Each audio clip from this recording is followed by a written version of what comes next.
We are on Module 1, Lesson 11. And if you're watching this, it's probably because you were struggling with the exit ticket today. So let's go through it really quickly and see what you did wrong. First, we're going to solve by drawing discs on a place value chart. Okay. Then write an equation and express the product in standard form. Half the time, it's because you guys don't read the directions. I know that I'm not the only teacher out there who's like, read the directions. Okay, so solve by drawing discs on a place value chart. So first of all, I'm going to draw a place value chart. And I'm going to have my ones and my tenths. Okay, oops. And it says solve by drawing discs on a place value chart. So I have tenths, and I have 4 copies of 3 tenths. So 1, 2, 3 tenths, second copy of 3 tenths, third copy of 3 tenths, and now fourth copy of 3 tenths. All right? And it says write an equation and express the product in standard form. Okay. So first of all, with my discs here, now that I have 1, 2, 3 sets of 3 and then another set of 3, that right there is a group of 10. So one group of 10 will go over here.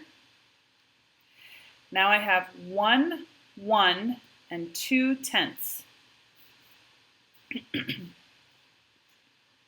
So this here equals 1, 1, oops.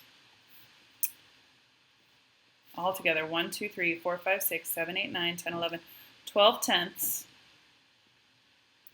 which is the same as saying 1, 1, and 2 tenths.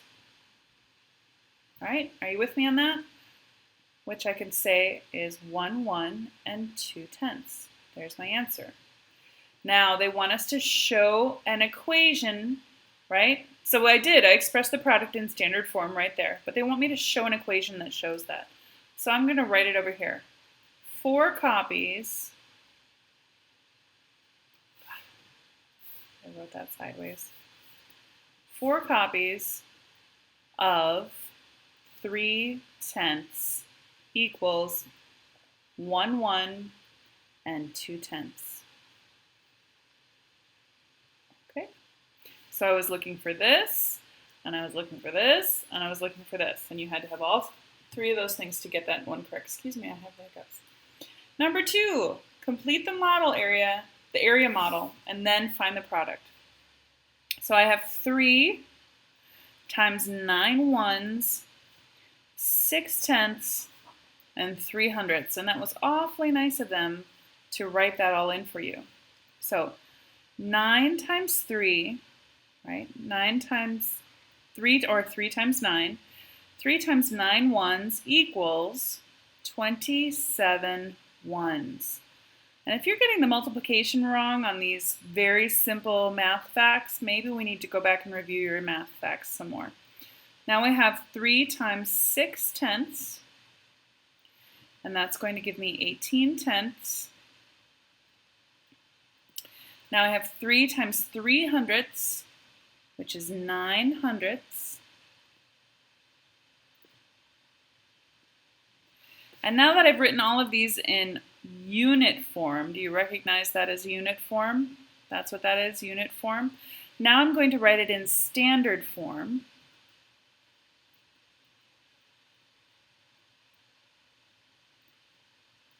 "27 ones," I can write like this, 2 tens and 7 ones, 27 ones.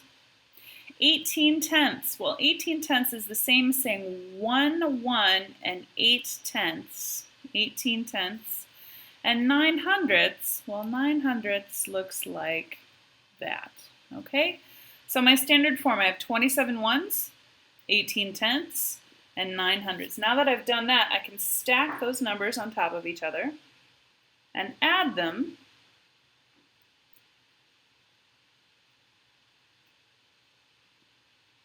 Now, do you see how I added these zeros? I added this 0 and this 0 and this 0.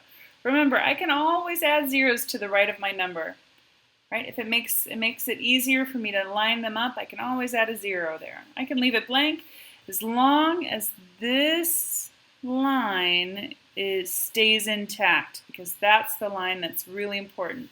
Lining up those decimals when we're adding. Okay, so 0 plus 0 plus 9 is 9. 0 plus 8 plus 0 is 8. And my decimal. 7 plus 1 plus 0 is 8. And I can even add zeros to the left of the number if it makes it easier. 2 plus 0 is 2.